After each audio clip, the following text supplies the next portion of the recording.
Hello, hello, hello, hello. Mga kawaitsi, marami akong tuyo. Ayan. Tuyo is real. Galing ito sa probinsya ng Davao. Ayan. Galing sa Davao. Iano ko siya, bibigyan ko yung neighbor ko. Lagi kasi siya nagbibigay sa akin. So, bibigyan ko din siya. Ganyan lang, bigayan, give and take.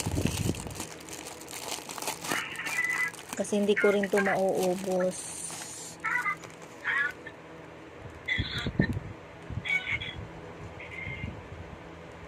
Marami siya.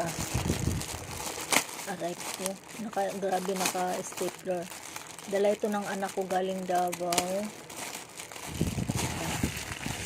Ayan siya. Mahal kaya ito dito sa Manila. Mahal dito. Yan, tuyo. Bibigyan natin yung kapitbahay na. Kasi hindi rin ako pwede sa maalat.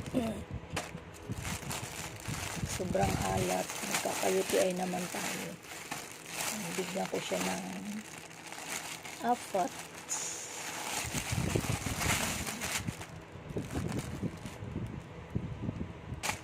Tapos ito naman, bibigyan natin siya. Yan kasi siya, kasi yung lagi nagbibigay din sa akin. Pag may pagkain siya, pag nagluluto sila ng gulay. Yan kasi, lalo na pag galing ako sa trabaho. Pag uwi ko, pagod na ako. Nakita ko naggulay siya. Hindi naman ako nangihingi. Siguro na feel niya na, wow, nagtatakam si Ate Gia sa gulay. Yan, binibigyan na niya ako. Yan. Ano bang tawag? Dilis ito, diba? Dilis. Dilis tuyo.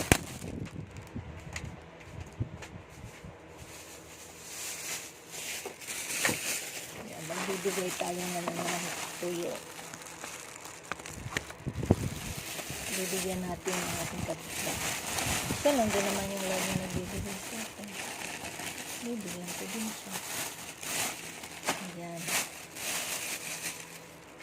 Basket ba? Diba, matutuwa na siya niyan. Marami pa naman dito sa akin. Let's go, bibigay na tayo.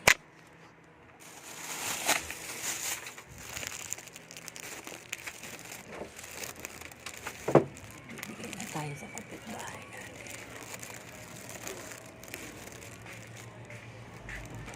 Hello. An. Charang. May tuyo ako.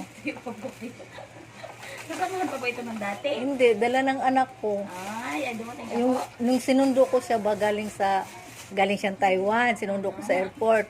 Tapos dumiretso siya sa Davao. Tapos sinundo ko na naman sa airport kasi hindi siya muna pumunta dito, dumiretso siya ng Pangasinan.